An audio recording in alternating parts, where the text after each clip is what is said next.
Hello everyone! For this week's rainbow collab, I made some Christmas cards. The first one is this. This die cut, I use this die here. I cut it from this index card, one piece index card, and another piece from this milk box to give it some dimension. See?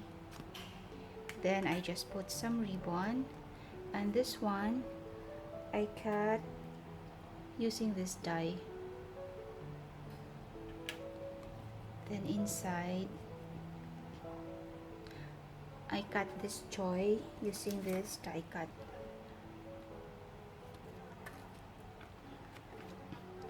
The next card is this.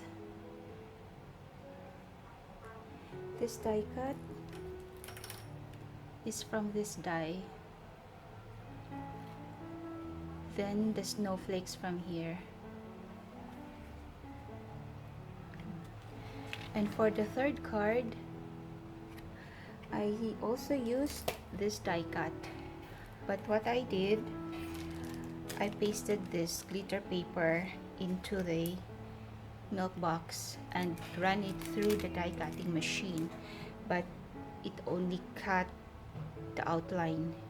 It did not cut through all the little pieces, so I just leave it as is. Now it looks like it is embossed. It's still cute. So these are my project for this week's rainbow collab. Hope you like it. Thank you for watching. See you again. Bye. Oh, I forgot. For this one, I just colored it with gel pen, a yellow gel pen.